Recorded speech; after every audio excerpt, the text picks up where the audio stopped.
A beautiful day to all our amazing viewers. You're welcome to Issues in the News on 9 News Nigeria. My name is Tinubu'S, your regular host. And in today's edition, we will be looking at trendy issues making rounds our dear nation. Our nation grapples with economic hardship, and the government of the day have set out reformations and policies towards evolving a better Nigeria. But these reformations seem to be biting hard on the citizen, leaving a somewhat bitter taste, ranging from unemployment to insecurity issues to the fuel hike, transportation hike, PHCN hike tariff. The list is endless. Co-anchoring this program with me is Na Douglas. Now you're welcome. Thank you, Dantata, for welcoming me, and thank you, viewers, for joining 9 News Nigeria Issues in the News. And also in the studio, we have the pleasure of welcoming two astute gentlemen who will be discussing these issues with us today. To my immediate right, I have with me in the studio Comrade Okatahi Haruna. He is the Director of Communication and Advocacy for Conference of Civil Society for Transparency and Accountability. You're welcome, sir. Thank you very much. And to my second right, we have in the studio Malam Dantata Salihu. He is a seasoned public affairs analyst. Sir, you're welcome. Thank you very much. Straight ahead, Comrade Haruna, the reformations, the economic hardship. What do you think? The reforms are biting hard, and Nigerians are not finding it easy. Everywhere is tough. But it's also called for reflection. Like, in as much as the economy is biting hard, the leaders too ought to have been able to also cut costs on their own part, because it seems like it's just the Nigerian people that are facing the hardship, while the people in government are enjoying. So let's see, if round the clock, if all of us are facing the hardship, we will understand.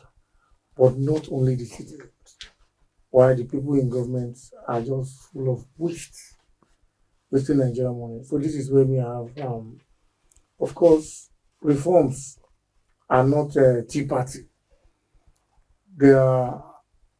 Reforms are activities that project the nation towards a better prospect in the future. But in the event that the reforms are biting hard on the common man, I think every one of us is feeling it. So nobody is. Malam Salihu, what's your take on this? Well, in the task of building a nation, we all have constitutionally enshrined collective responsibility. Unfortunately, in third world country like Nigeria, because of poverty, illiteracy, and bad governance, even the citizens don't know that they are the government. Particularly in democracy, we vote the governors, the president, senators, House of Rep members, State House of Assembly members, even to local government chairmen and councillors. At the end of the day, what happens? When they get there becomes a disconnect between the governed and the led. So the issues are, I will go by Conference of Patriotic Nigerians, COPAN, under Uchenna Odiele, a barrister at the behest of protest. He said, if on daily basis we hope to become like first world developed countries like America, United Kingdom, Germany, and others, then the roles played by their citizens, we also have to imbibe them in us. One, are we selfless? No. Are we patriotic? No. Do we love each other? No. We are engulfed in tribalism, bigotry, self-centeredness, and also other mentality problem. arrogance is not also left at an also. These leaders sometimes will complain. I'm quoting Copan, the Conference of Patriotic Nigeria, and why I particularly became impressed was even recently when Arewa Consultative Forum brought out their own communique. The same Copan came and stood side with them, especially in areas where they were calling return to getting security in the northern part of the country and also for that. So what I'm saying, did Hardship now, like my fellow comrade here, Comrade Haruna said, I'm highly impressed because by his profile, he was once a player in Youth Council of Nigeria.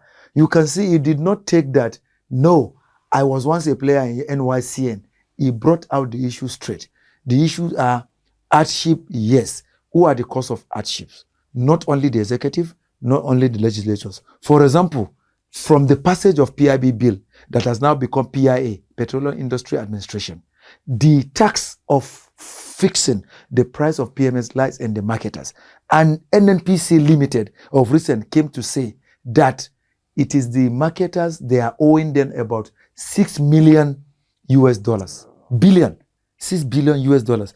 People that supplies you, you are owing them. What happened to the excess crude account? So in one way, the NNPC, even though government has 60% and private ownership has 40%, that is major marketers, independent marketers, and also other, it means they have also failed in their endeavors. So are these people now the president and commander-in-chief, even though the president is the minister of petroleum? Then there is a management for NNPC Limited.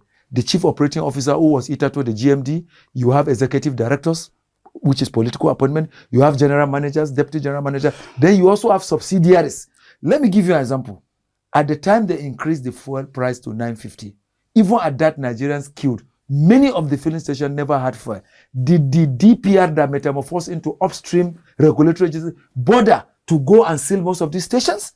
So patriotism starts with us too. I'm not in a way trying to all brief for the government, but what I'm saying is that if we must checkmate, even though the president and commander-in-chief shot himself in the leg at the point of inauguration without waiting for handing over notes. Yes, I'm coming to removing that. the subsidy. So that is the bulk of it that Mr. President shot himself in the leg. You think that was a wrong move? It was a wrong move. Comrade can be a witness. It was a wrong move. Do you think it was a wrong move, Comrade? Yes, I agree with him that it was a wrong move. But even though... But other contestants had already said if they become president, everyone was of the opinion that subsidy would still be removed. Yeah, you see, now in all parts of the world, there are one form of subsidy or the other. So the one that is peculiar to every country, that one is peculiar to that country. For Nigeria, it is first subsidy that is peculiar to us because that is the only thing that we have. What happens to other sectors of the economy? Other sectors of the economy are not thriving. Let us not deceive ourselves. Until recently, now what happened is this: when the subsidy is off, people will look inward. What can I do? Now look at if you look at the CNG gas installation and whatever, is a green gold that people are not even taking advantage of. Now they are doing it for commercial vehicles almost for free. If I stand to be corrected, because I was in a conference recently where they make those announcements when the presidential initiative of CNG made those announcements. So now again, let us not forget, if you look at since the inception of this government, ministries, there are some ministries that are on top of their games. They are trying to make sure that we diversify our economy and not focus on oil, which has been the problem for us, like the Ministry of Trade and Investment. To be very candid, if you go through their programs and how they want to empower Nigerian commodities, and you will know very well that they are in the right direction. Because if we're able to have non-oil revenue, it will also boost the economy and private economy. Okay. Individual economy. Okay. Please let me come in here. When we talk about the policies of government, we're talking about something you do intentionally, in a bid to bring goodies to your citizens. Yeah. Now, someone or Nigerians are asking, who advises the government? The president on the day of inauguration removed fuel subsidy without, there are some mechanism measures that supposed to be put in place to ensure that Nigerians, have a way to cushion the effect of what this policy will bring about. And again, the president came out to say fuel subsidy is removed without all those plans. Now, can't the government still come back to say, oh, we have made a blunder? A government that respects the people and the people respects, the leadership. Don't you think the government can make a U-turn to say, oh, we did it the wrong way. Nigerians, we have seen the suffering. Please, this is the right way. What do you think, sir? Yeah, you see, there's one thing, there's one popular thing I see among my friends is this: everybody wants good life. Everybody wants good life, but hardly you see those who want to sacrifice for it. Again, part of the problem is this: we want a better future for our children, yet we want to benefit from the better future now. It is not possible. If you don't cultivate, you cannot get harvest.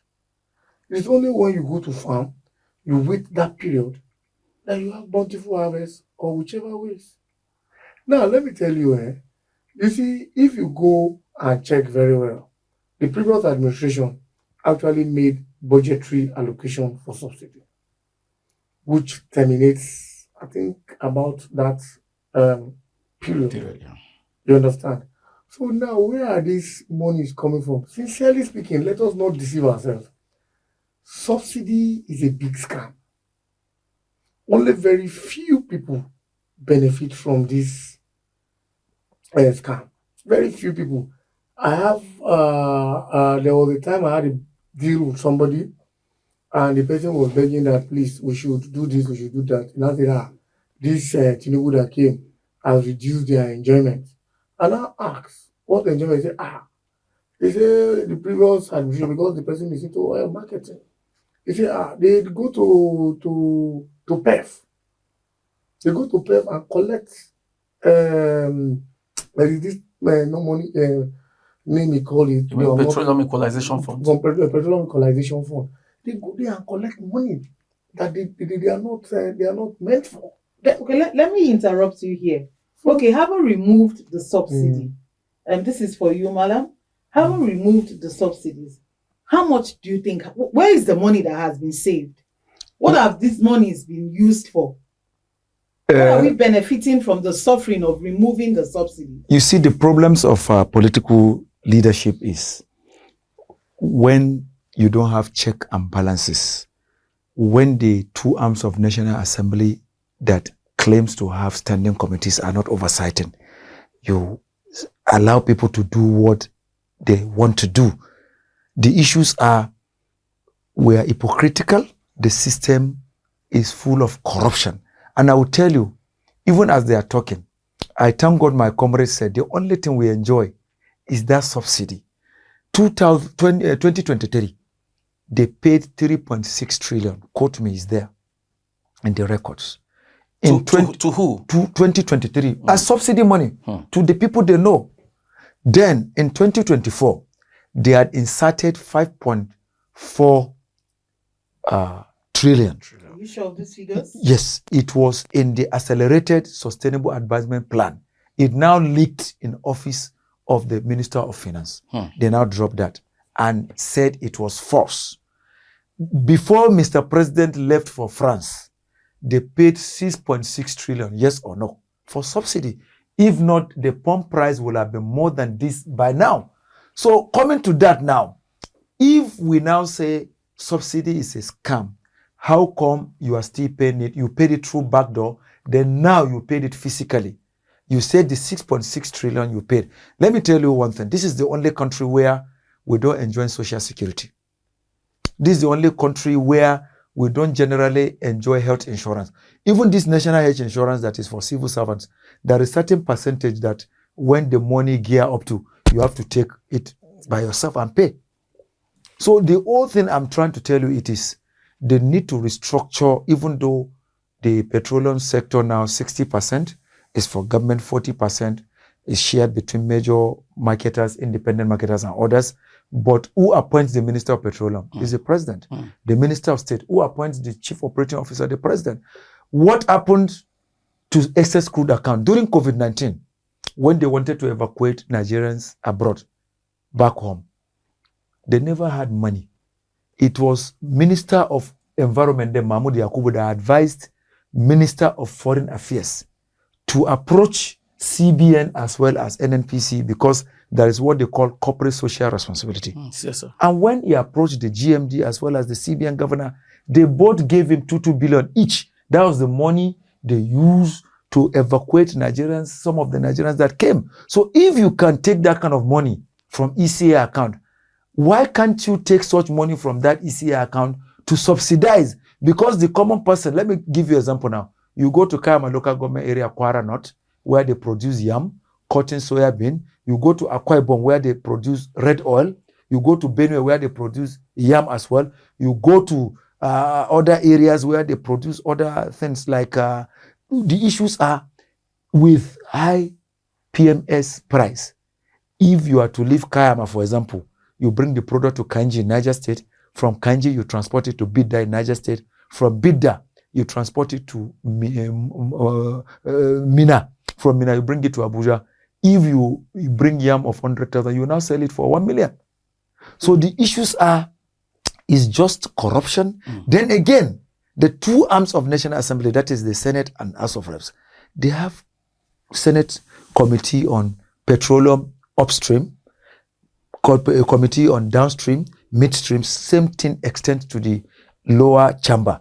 Are they oversighting the way it ought to? No. All you see, they do theoretical pile and drink tea, something go with, even though it remains an allegation, they settle.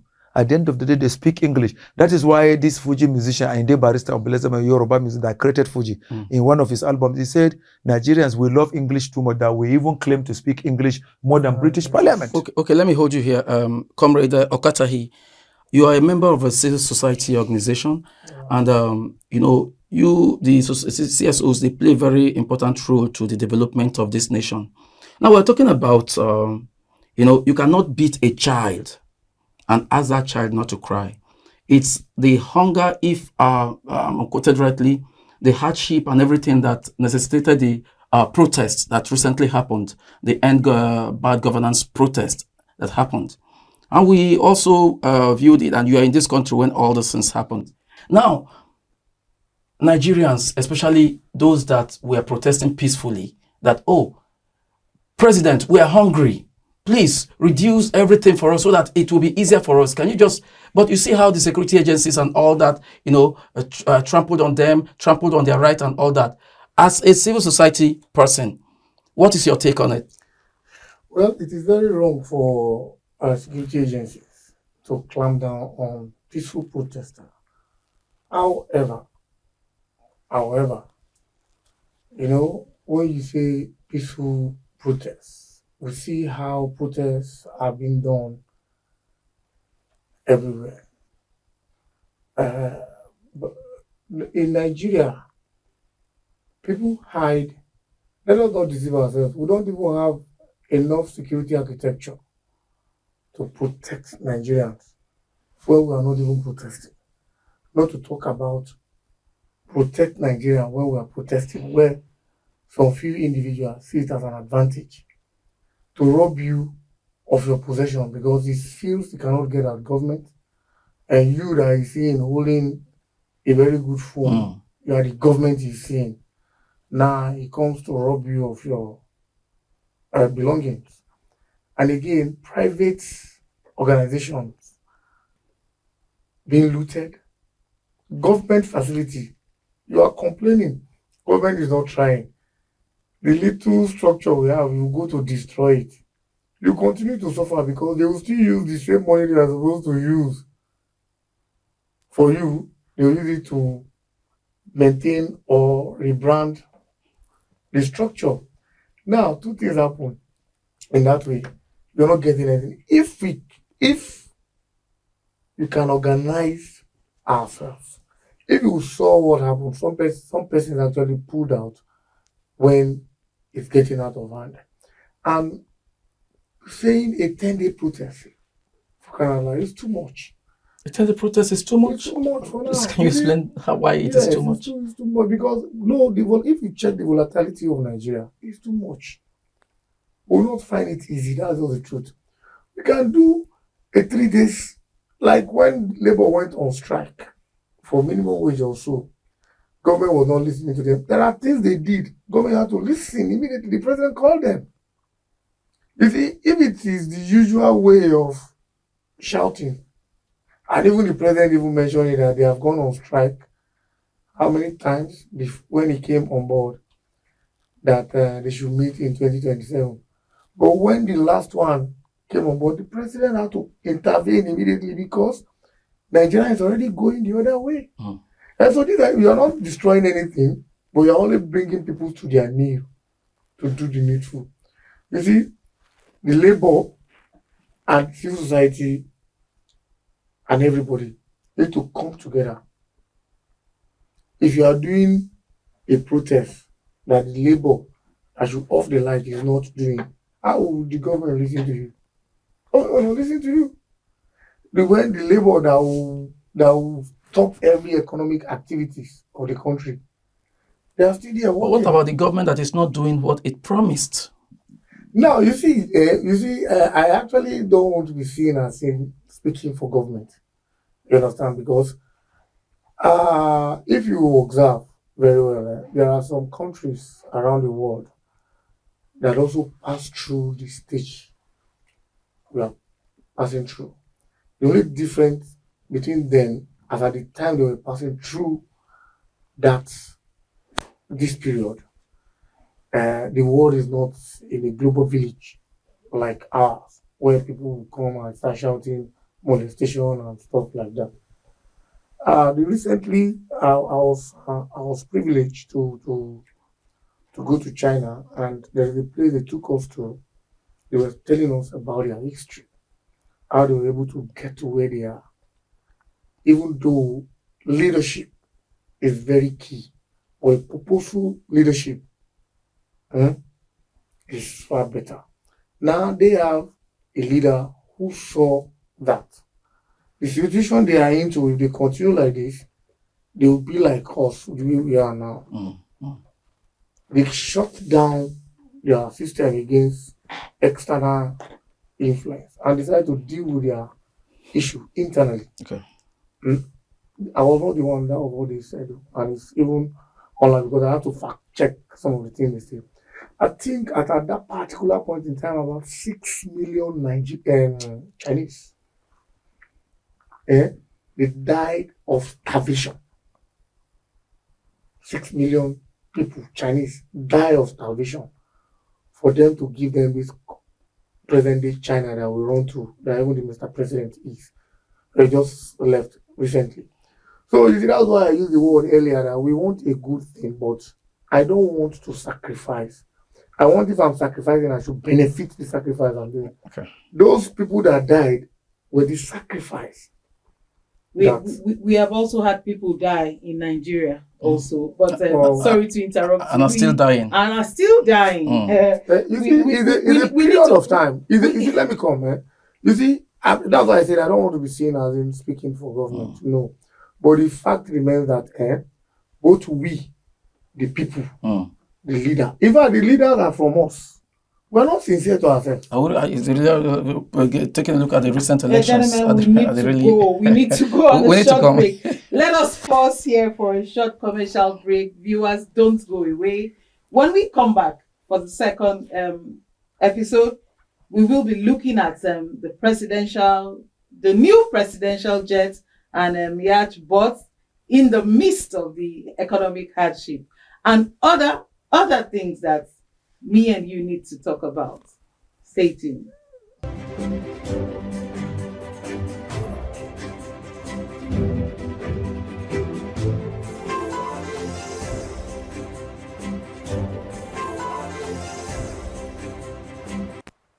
And we are back to issues in the news on 9 News Nigeria. My name is Sidwe, and co-anchoring is Sina Douglas, and we have had in the studio two seasoned gentlemen to take on the topic of the economic hardship in the country vis-a-vis government policies and the impact of these policies on the lives of ordinary citizens. Malam Dantata Salihu, the president just recently acquired presidential jets, Airbus, costing 225 billion naira. And also in recent times, he has also acquired a yacht. In the midst of the economic crisis, do you really think this was needful at a time like this? Well, even though the Nigerian Navy came at a point to defend the yacht that it wasn't that of the president and commander-in-chief, but it was procured for the services of the Nigerian Navy in order to keep the maritime waters safe. But that of the presidential aircraft, don't forget also, I think there was a time one of the plane in the presidential air fleet was faulty, where they had to make the need to immediately for the National Assembly to make approval for the president to get it. I am not a presidential spokesperson. Like my colleague said, nobody wants to hold brief for the government. If you go by our subsequent what have you, you'll see that where we need to hit them, we hit them. I want to go back to one major thing that Nigerians have forgotten. Yes, presidential aircraft is generated controversy, the yacht and what have you. Defense has been given. The major problem is cost of governance, which Honorable said, and I've been emphasizing it in several discussions.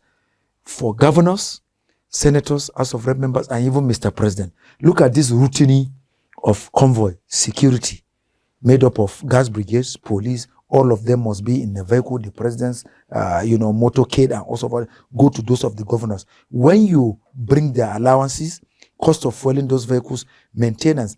Of recent, to buy bulletproof tires for some of the SUVs in the fleet of the president costs about 244 million just in a day, bulletproof tires. These are areas we need to look in. Look at the cost of feeding Mr. President, cost of feeding the governors. A lot of emphasis are laid on Mr. President. Let's also bring it down to governors, because they also use their security vote not to improve the security of their states, even though they don't have control on the commissioners of police, commanding officers of army, air force, and what have you. But if we are also concentrating on the presidency, what about the governors too? Are there not allocations they get? There is FAC that gives money to them every month. What do they do with this money? Many governors have become absentee governors. So if we must criticize and attack the presidency where the president is, let's also go back to government houses. Most of the governors, since their inception, how many SUVs have they procured? How much are their costs? How much do they use for their movements and also for other things? So the cost of governance are major problems in governance. That is why we've not been able to provide shelter. There hasn't been adequate healthcare delivery, power stability, security, education, human capacity building, social security, employment generation, also of others. If we reduce, one head of state tried it in this country, late General Murtala Ramat Mohammed. That was what, even though death is inevitable, that was what led to that coup that Dinka got him freely. He was in a Mercedes car on a Friday, only him. They do it in Britain. So the issues we are saying, beyond just saying this and that, if they reduce cost of governance, I tell you, they will be able to deliver. Look at National Assembly. How much was the cost of procuring those SUVs that some people rejected in the lower chamber? So Nigerians, they just played us.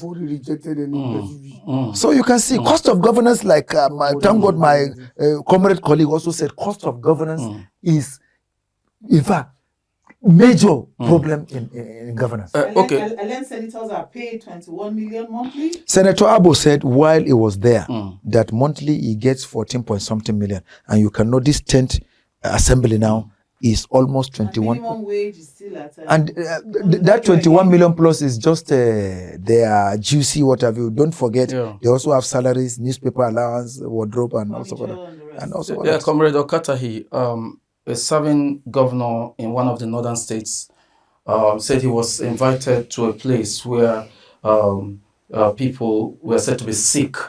And when he got there, they said, oh, these guys are sick and all that. Please bring money, give them food. And they started giving them food. Before you know it, they got well. By all means, they got well after feeding and all that. Now, we're talking about cost of governance. And this topic has been ringing aloud. It's not just today, even before 1999, cost of governance. Why is it that governments don't listen? Especially, okay, look at what's happened recently. Just after the end bad governance protest, people are yet to get to their houses, hike in fuel price and all that. Is the government intentional about the people they are serving or leading? Well, the cost of governance, like you rightly said, has been a major problem in Nigeria.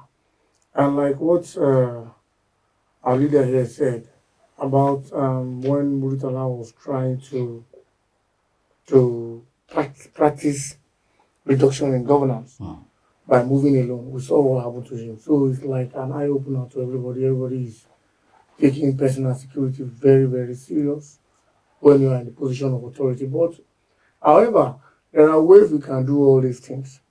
You see, the politician, that's why I said there's something I said before we went on break, that our leaders are from among us. We have people who are with us in the trenches, not like the way they alluded to the president that was with them in the trenches in 2013 when they stood their ground for fuel subsidy removal, and now he's removing subsidy. You see, he will tell you what he saw when he came on board is different from what you see when you're outside government. Like again, before, let me just digress a little before I continue. There is a particular fellow during Buhari's second tenure. He was the lord of Twitter. He provides solutions to Nigerian problem on Twitter. Every problem, technology, ICT, provide solution to it. You see, the critics of the APC-led administration, when this current administration came on board, they said, you are a critic. I believe you have a lot to offer, and let us liberate Nigeria. Well, take this ministry, a very powerful ministry. Those solutions you have on Twitter, come and provide it to Nigeria so that Nigeria can get relief. He got there now, we know the hear his voice again. Is it that his policies or his solutions is not being implemented by? Yes. It's not being implemented by because he could not do it. He doesn't even know what to do. has to That's the truth. Okay. He has not been able to generate 10,000 jobs that he has promised you can do. He's doing on the private sector. Come and do it at the public sector. Now he cannot do. You have the money, you have the power, you have the political will. Is it still there? He's still there. So you see, this is why we don't know why some ministers are still staying. Besides, if you ask, maybe there is need for a political overhaul. So now, if you're talking about cost of governance, you see, like you said, the governors, with all due respect, they are the monsters we have in this country. How do you mean? How do I mean? If you go and check all the states, they impoverish their states even more. People focus on the presidency, the presidency. The little, let's call it a little, that comes to the states, if it is 20% utilized, the states in Nigeria will be better off than what they are. 20%, no state in Nigeria has been able to implement the kind of money that comes to them, 20% of it in any state. You can go and check it now. You know, which state can you come now and say this state is using 50% of revenue? What happens to the revenue you generate from the state? What happens to the fact that you share? What happens? They will come to tell us they pay salaries. Yet, even up to now, do you know some states are still paying 18,000 minimum wage? They cannot pay 35,000. Nigerians are not complaining about that. You understand? So, you see, we are living in a two different world in Nigeria. Malam Salihu, does power really belong to the people with what he has said? Do you agree with him? Does power really belong to the people? The people have made the power not to belong to them because How? there is mentality problem. Yes. Today, psychophancy as well as self-centeredness. Let me give you an example. At the time elections are being conducted, rather than voting for people with credibility, with ideology, they collect spaghetti, Maggi, and peanuts. At the end of the day, that senator, House of Rep member, governor, or president does not come back to them until when it is time to renew that mandate, because they know that poverty and illiteracy, as well as mentality, has contributed to this. And the reasons are this: we have lost it out in terms of being together, in terms of common cause, and division in terms of religion and ethnicity. If today a Yoruba man is contesting for presidency, it is very difficult to convince somebody from Ondo that something is bad about him. Same way, if Hausa man is contesting, it's very difficult for somebody from Kano to be convinced that that man is bad. Same way, if Igbo man is contesting, it's very difficult to hear somebody from Enugu or Ebonyi or Igbo you're going against. Then so also the minorities and what have you. So the issues are, it is when we come back to drawing board, know that this is Nigeria. And that is why you see I always quote this Conference of Patriotic Nigerians, COPAN, because they preach integrity, selflessness, and love of the nation. Today you see Americans saying, God bless America, because they believe in American dream. The sacrifices they made is enormous. Are we making same sacrifice? Let me give you an example. I went to Garki. I parked my car where if organizer does for organizer. He's an Hausa guy. He never knew the owner of the car. He came to where we're sitting. No greeting, no courtesy. He said, who parked this car here? You? And I said, give me the document that environmental or development control allocated. This is a third road. If you leave the police station, you are coming where it's a third road. It's government road. You are even the one that is supposed to be arrested because you violated. You ought not to be doing that. What is that? Self-centeredness. He has violated, he's not taking his own. Then somebody that parked a car, that road was built for a car. Secondly, a police officer, fake, a guy I met in a female friend's house, claimed to work with Force CID. Then somebody worked for someone. Then the person refused to pay in that amount of money. Then I just obliged the phone to my friend, who is a friend to the old man. Then I told the guy, this is the process you do. You must make formal petition to Force CID and what have you. But because of certain, the old man was not informing even the friend that brought him to me while they started dealing with the other. The other one used his psychology, started asking, bring this, they are going to do. Then at the end of the day, he went and cropped up fake check of 1.6 million, telling the old man that yes, he still came on, you still have to bring some money to what have you. At the end of the day, when the fake Force CID officer could not remove the vehicle, I was the one that advised the old man, go and report to this. He went to Force Secretaries. At the time they called me, I said, yes, I did oblige the number. But when the case came out, we were all talking. And I said, how are we even sure that a man that is retrieving and recovering money is still asking that? Then the ladies through whom I met, the fake officer said that check was fake. And I said, so what am I trying to tell you? You see, that selfishness had made the older man to even boycott that engineer that introduced him to me and not make him, until he fell victim. That is how Nigeria is. If today, from presidency, they give something for them to come and share before it reach the least one they have. So it means we ourselves, we are lacking. Look at Lateef Jakande in Second Republic in Lagos, when he introduced free education. Akwa Ibom people enjoyed it. Igala people enjoyed it, Boko Baro enjoyed it, Igbo, Yoruba, Hausa, everybody enjoyed the free education program. Okay, Malam Salihu. Some people have claimed that the Tinubu administration lacks a clear, coherent strategy for tackling unemployment and poverty. How do you see this? And what evidence do you have to counter these claims? The problem in the administration is he, as two-term governor of Lagos and now president and commander-in-chief, he has good intention for the country, but he has a lacking team. Same thing that affected the immediate past Muhammadu Buhari administration might affect Asiwaju Ahmed Bola Tinubu Jagaban Borgu's administration, because if you are the driver of the vehicle and you don't have cooperation, you don't have the good passengers in the vehicle, they can distract you. An accident can happen.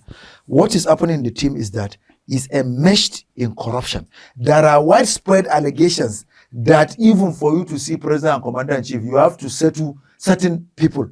Let them prove to us that it's not true. Is the government, is the president so aware? I want to tell you, is he aware? President and Commander-in-Chief, I don't think President Ahmed Bola Tinubu is in charge. So that is where, thank God that his son, Sheyi, is a lawyer, and Remi Tinubu, his wife. They need to talk to Baba.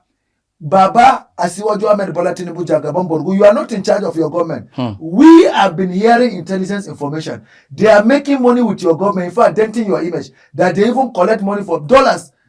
A lot of corruption are going on in parastatals, in ministries. Procurement are not going through standard, through even PPP. So the issues are the president is not in charge. And if he does not relieve certain ministers of their appointment, if he does not remove certain principal officers, honestly, before he finish in 2027 and go for what have you, honestly, let me even give you an example. It is some civil society organizations that hold him in high esteem, they are even assisting him. A lot of them, during the protest, where were they? How many languages did you do? They didn't. It was organizations like Copan and others that came and started making, where are they with even being ministers? So the issues are, he's not in charge. He must change them and he must restructure his system with due respect. Comrade Okatahi. Yes, you see, like if you say that President Bola Ahmed Tinubu is not in charge. Some people claim. Some people claim. And I'll say, no, he is in charge because he has consistently said that. You don't need that he has no cabal in his... you don't need to pity him. He sought for this job. So and he's doing his best. So I think we'll take it from him. Even though, you see, we talk about corruption, we talk about this, we talk about that. If you check very well, in 1966, when we have the first coup in Nigeria, if you go on YouTube, you listen to the then president of blessed memory, when he said that we are going to fight. No, before him, Unzoku said that we are going to fight, that they are going to remove from element corrupt politicians and soldiers from the citizen and put in true nationalists who are ready to serve. That's what the statement is. That was his own. When Irosi came, Irosi said, we are going to fight corruption.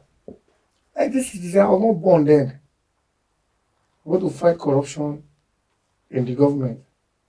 Up to today, we are still fighting the corruption. So what is the problem? It is we, the people, that are the problem. It is we until the day we decide that we want to do the right thing as a people, that will liberate ourselves. Let us stop pointing, accusing finger on somebody that this is God. It is we, the people. Now let me tell you, one of the main problems is, he mentioned it, but very briefly. You see, in Nigeria today, one of the biggest problems we have is procurement fraud. Procurement fraud. Yes. All agencies, no, even in the villa, go and check the people in charge of procurement. Procurement fraud. Even in all the states. You see, like in our civil society, we've been able to do some background check. You may not have that power. Let me tell you, if you want to go their way, if you want to block their way, they kill you. This country, if you dare try, they'll lawyer you. If you don't agree, they kill you. Somebody has told us that, see, you do anything you want to do, nothing we can do, and nothing we can do. So it means those in the position of authority are mafians? We are shouting this, shouting that, shouting. Procurement fraud. Go and check the budget. It's lifting for more than 10 years. There was one particular incident. It was an allegation because it's what we know. There's a particular stadium in Osun. That stadium, before this administration came on board, I think even before 2015, that stadium has consistently appeared in budget for more than 5 times. And the money voted for that stadium is like 75 million or 65 million naira. as at then. Consistently appear. There's nothing like stadium here. Oh. They just put the stadium 65 million. Comrade Haruna, how can this administration ensure broader participation in policy making, especially for those that are most affected by the economic crisis? You see, like for instance now, you see the problem is every power is concentrated at the central. You see, let us not also deceive ourselves. Our presidential system of government is not working. It's not working? It's not working. If it's working, we will be where we were now, dragging ourselves up and down. It's not working. We need to devote power to either the zones or let us have true federalism. You're talking about restructuring. Restructuring. That is only when I will not be shouting Tinubu in my village. I will call the governor's name directly, or I'll call the local government chairman's name directly. But I feel like the way they are trying to do it now, because if you watch, you'll see that if you ask for 20 things, after some time they'll give you one. You go and be battling with that one. You ask for another 19 again after a while. Before you know it, the face will go out. Now, if you look at the FCT, for instance, now, before now, there is no career progression in FCT. You can never become a managing secretary. You can never rose to become a permanent secretary. Sorry, not a managing secretary. There's no career progression. But you see, the ninth assembly were able to pass it into law, and make it possible for FCT to also enjoy little state benefit. What are you doing in that state? In that way, you are opening more space for people to participate in governance. You understand? Now, people now will leave the federal, they will go and be slugging it out at the various ministries. At the FCT, I'm just using FCT as an example.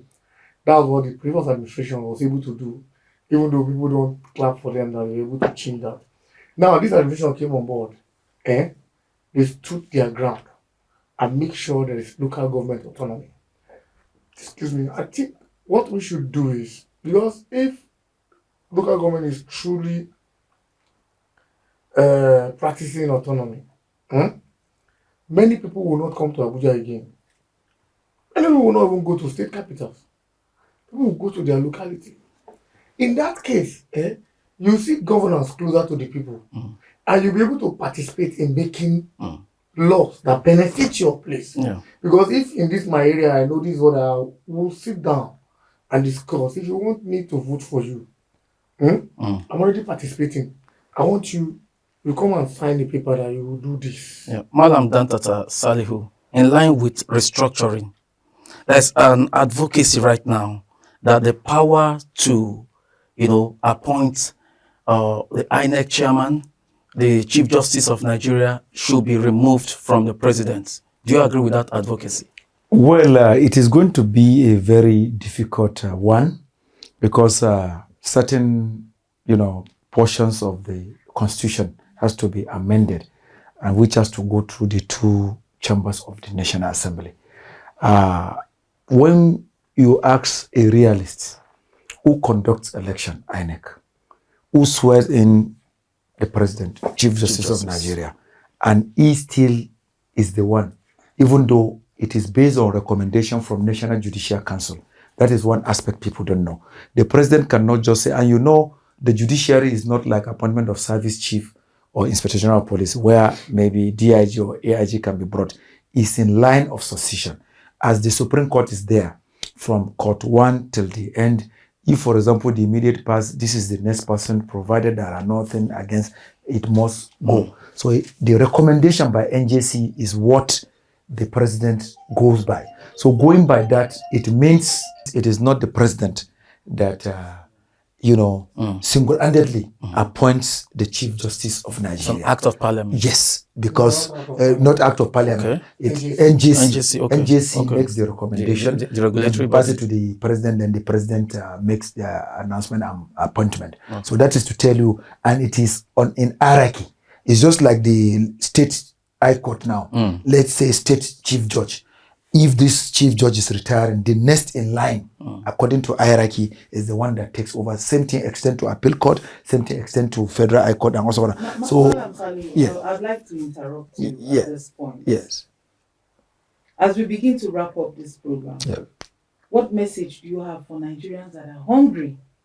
What message do you have for the president and all those in the ruling, position to cushion the effect? All this English you are speaking, the viewers that are watching us, majority of them are hungry.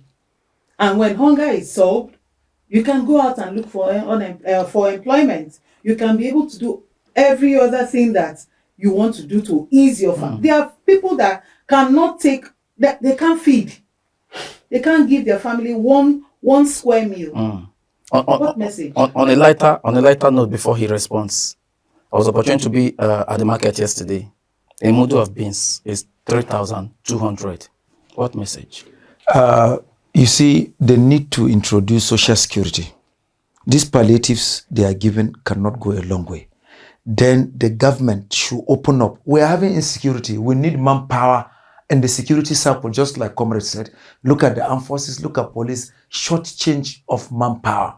So let there be mass recruitment, both at lower cadre and commissioner officer cadre. And when I'm talking about this, not for the defense officers are included, then the civil service, instead of asking people to buy appointments, let them. Then again, the responsibility, as Comrade said, is not only the federal government. Of recent, they gave autonomy to local government for the funds to be able to flow. This is the time the local government chairman also need to play a role. The first point of contact should be your local government. Then the state governors should also live up to expectation. They have state ministries, parastatals, let them open up. Then private sector too. We have multinational companies. Are they employing people? They bring technicians even from foreign countries. This should stop. So for the people, if I say an hungry man is an angry man. So I think we should also be law-abiding no matter what. Let us not take to criminality. Because no matter how you beg them, when somebody is hungry, there is nothing you can do. Then Federal Consumer Protection Council said they are going to go. Some of these market forces are also having bad attitudes. The fact that the PMS price has geared up to 950 does not mean the beans you are selling for 30,000 should go to 6,000. So there is also artificial creation. So I think the Consumer Protection Council should also protect consumers. Yes. Gentlemen, this is where we will sign off for today. It has been a very insightful and very emotional deliberation. We are keeping hope alive for the renewed hope promised by this government. Viewers, thank you for staying tuned and being with us. Our social media handles are displayed below the screen. Do hit the like button. Leave a comment for us. It's been a pleasure having you in our studio. Thank you very much. Thank you for coming. Thank you. Until we come your way next time, I am Tinubu'S, 9 News Nigeria. Comrades, thank you very much. You impressed me.